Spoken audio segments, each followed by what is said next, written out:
Hi, my name's Maisie Roberts. I'm a writer. I'm also a coach, and I work as an equality, diversity, and inclusion manager in the public sector. And I recently contributed to an edited collection called Applications and Practices for Empowering Neurodivergent Learners. And the title of my chapter is Conceptual Framework of Neurodivergent Advocacy and Micro-activism in the Workplace, Learning to Transcend Ableism.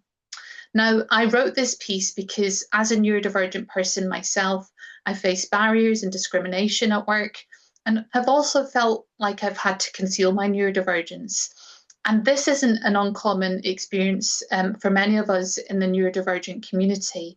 We're often forced to fit into neuronormative social norms, and this can have a real adverse effect on our well-being, leading us to mask our neurodivergence. And all of this has a real impact. It can lead to things like burnout. It can also lead to stigma and bullying from colleagues, as well as us being underemployed in our roles or really struggling to progress at work. So, based on these experiences I was hearing, as well as my own learning, I wanted to start exploring how we as a community can start to challenge the ableism that we face at work. Now, this isn't easy, not least because some of the societal narratives about neurodivergent people at work can often be really quite pathologizing. And that has a real impact on our experience of work and the wider labour market.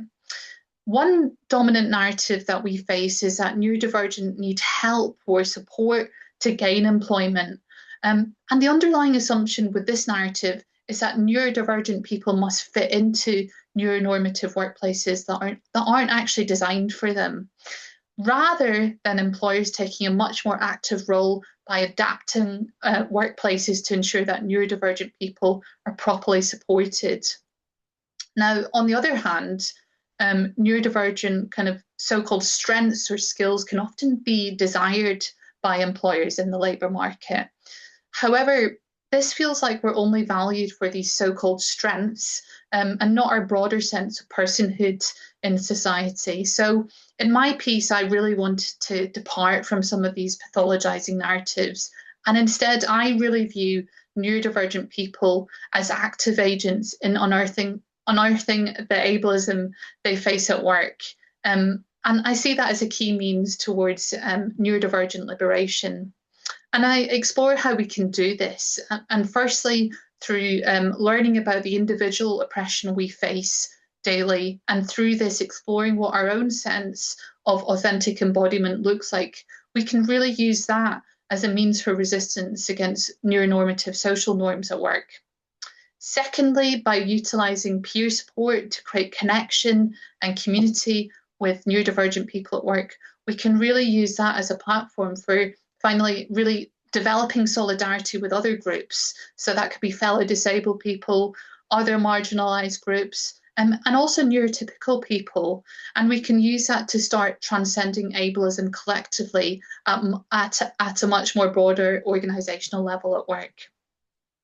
So that's just a very brief insight into my work. Do check it out. And if you want to find out more, you can get in touch with me. I'm on LinkedIn under my name, Maisie Roberts. I'm also on Blue Sky under my handle at working-scripts.bsky.social. Thanks very much, and I really hope you enjoy reading the collection.